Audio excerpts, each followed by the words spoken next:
Well, Dr. Kagabodi from Faith Homeopathic Clinic. Dr. Sheye. Senior, Sheye pa. You didn't want a day, a yarsa, and I say, a drone actually. Was a drone. Okay. Oh. A dino, a before the air so. Okay. But Nimdia any enro, oh, Ankasa. Okay. That's right. I don't know, but that's no praise. I want my queen. But then just from your CEO, Prophetess Dr. Elizabeth, as I report to my prophetess. I say, or your prophetess, but Nimdian by answer. Or your doctor first, son of friend, I become. Yeah. To a friend, Nimdian, a bishop can much say, or ye, Jumagidana, or passion be my who be your area. Oh, what can be a ma saffron to the am share any shrew and the Jumano. Or no one of the few doctors are. Or best show we are, my chair, but I'm sorry, Johnny Nassau, or Bompire Mouse, a true beer or dear Mobia and a ready man in Juman only in Yarisa. And until no baby Pia will be Edward Faith Homeopathic Clinic. Ye was Santa Maria, Abuya Junction, Honoma. Personi Dinkita Hoa. With me, I for your sign number is 0540 710 940 0540 710 940. Friends, see an any Nikita home. Then I knew 18 come off our pomade home. Almost say a brave woman as a sacra. We are living in a day, sir. Or 50 years ago, and even 30 years ago, in Siana or Cotua Timide, I have been Sabinum, and they. Untimi ense bi enom we etre baby a wiase akwakoduru na da bia menya asem we kanda because enyoma miensa na nipa ya pomodin ejina so eduane yensuo na yemframa emfa ho ni nipa wo ye sa enyoma miensa we uhia and on daily basis we take them the biada na eno na wiase amasaka bon kwa hwe pomodin so e da betu dwa me ye say they say the advent of industrialization no I introduced more than 80,000 different chemicals into our system. Sa nyoma we no da bia da ye ne omo edi ensa wo so. Eno koda nchen a enemrem ekwan a ye fa so eye emfuo no. Eno so the chemicals be brave aba. They say your fertilizers, your pesticides, your weedicides. Sa nyoma we nyina eja ne residues e was asenim. Eto da bi kwa na it is a control price aba. No be a fruit be aba. Manfo timi bo chemical spray bi. E ma fruit no e petu bre. Tu be nkwadu bi na ho nyina bre. Ba wo de hye wonu a, won se enye sa na tie. Ene tomatoes e da ho. Hye fridge mkwa na etinsuo. Kontomre hye fridge na ye kokko. Enso kane na na yesusa no.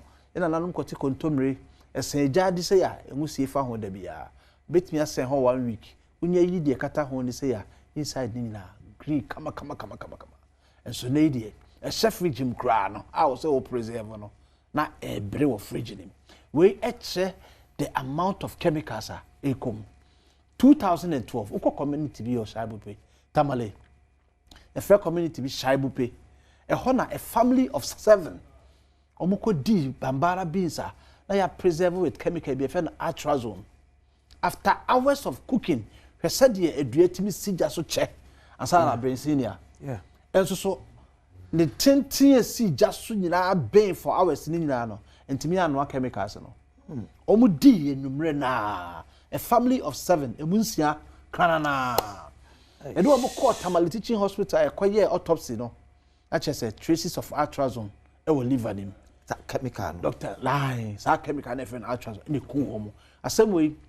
entam kese pa e was our community na fe na shaibu pe na Tamale no bet me afre Tamale Teaching Hospital af confirm sa issue see 2012 area hosem we chemicals but ye e bia na wo de enemy dia ye di no the quantity bet me akun at once na ye ni enu nti na ye aso ti ase but research am ye say so long as ye di no accumulate we system nim kakran enu nti e bra wo no ye say e self care year ye ntena ho e ma ya re metre ansa na etu na mo to uba Faith Homeopathic Clinic ye fe be detoxification ye do ko chef die bi na ye detoxify our system no chese onipadua we no e se nya state bi e fe no alkaline se chemicals ahodo e ko onipadua mu no na nipadua ne ye contaminated no na onipadua ne be ye acidic se nipadua ne be ye acidic ema bacteria germs any fungi any parasites no etimi tene nipadua ne comfortably. Yes, some one of the idea bano, omo per acidic areas. And unipeduan lose the alkaline to acids, no. Not just unipeduan, so they are more susceptible to infections. A man who quite my Arabia to me at watch on a baby or PBR. And in tuba Faith Homeopathic Clinic, and here can you pay a detox, no. The detoxify system, the system back to the state of alkaline. Said the bayer in Robia de Bemano, Benya quine acquire juma.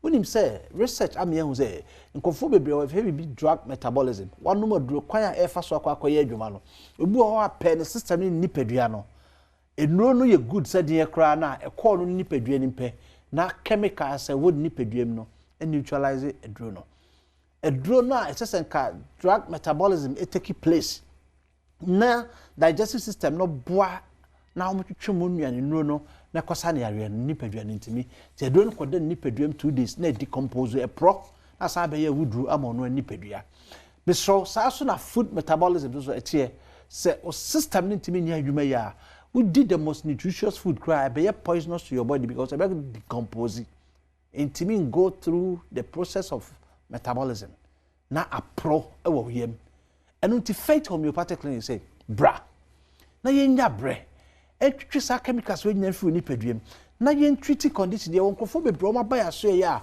because of sa nyoma we nti no na omo ho entimi towo mo omo chinchini akoba bi bebre kopem say omo ba Faith Homeopathic Clinic they discover say nipadua na choked with chemicals enu no bra Santa Maria abuya jansi are bi e ha obi ade just come and then remember kofo pi omo suffer from arthritis ukotodwe wa chibremo and that dance ya ekoso no enya asem keto a but so nim say just last 2 weeks yeah the woman be back commerce woman for the past 3 months was sending menses no emba ono so anyenyi nsai enti yeguso kra ye hwehwe ni paduanim na ye perform acupuncture ye treatment bi a ye de activating major cells bi woni paduanim na ama nipadua na nkasa akenya na ho homeopathy ayaresam ne yagidi say nipadua na nkasa nyame abo bibi omu a ono atimi fight ne yade into no by any kind of systems no are they working okay into the yeguso punch those organs na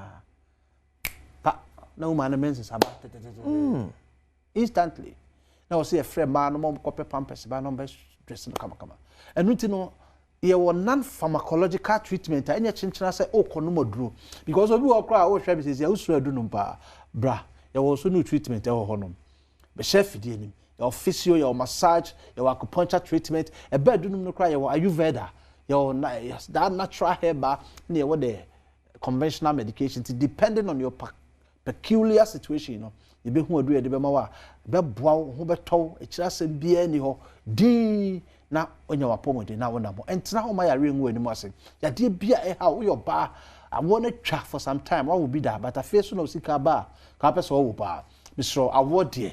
Yeah, or baby crow no the chica say and a buy a treating the bone a but also about bones need be or infection and deba into yeah research is any some tests be running beside and say na when was the last time unya the menses and so unya the menses cry no if you be a trim and I'm saying if you na kwa any munti no do him say I want they were 20 in the near so at the age of 50 wakonyim wakonyim so yeah check na na ehu ade bi enye no kwa na ode ba yo na you twa duro ma na ka ho na problem e ha no pa de ni free ho no ma me na nyima the age of 50 or tech kuma sisi America say or we twa yawo enu nti no mesro ba bibia wo bia say ya wo nko ade abra we be ma sama kofom wo dwon so agisa wo chem after 40 years be ma bia you grow with your prostate e ade da ho after 40 years to ye be ma na wo hwe ya no pa ya abra na ye check em out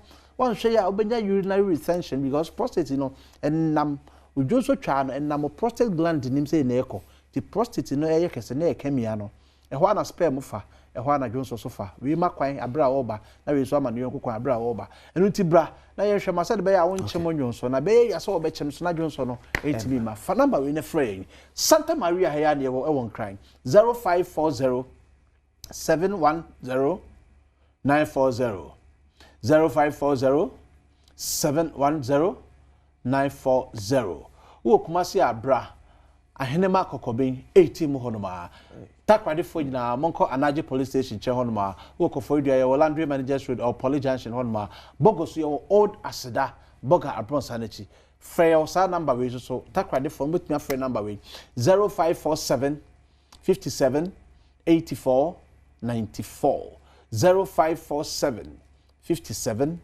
84 94 okay ya de bia ha obia no that's Faith Homeopathic Clinic na yemwa ye da mansa no press montie oko faith ya eho na abenya wayaresa de afri eho ene ahotoso esanse ye de aduro eye adwuma na erigidie so etachire ama yaresa no awie peyo na meka se ABC game about na se na manfo agi omani eho no etwagum ediska no enya de keto akwa enya numbers letters from A to Z selected 3 letters na be select se ba akokura efa wadi mienu fa wodem miensa ne se wo kwakotwea IMF kana ye de Ghana de no e de amount etwa so be dial star 262 hash dial star 262 hash na select 3 letters for the day but Adom TV live draw 5 p.m.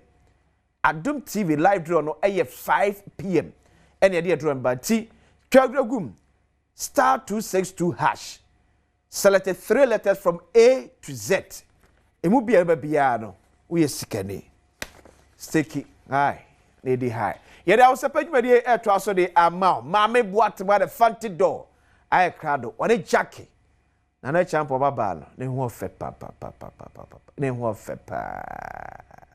Should we? I was a page to us.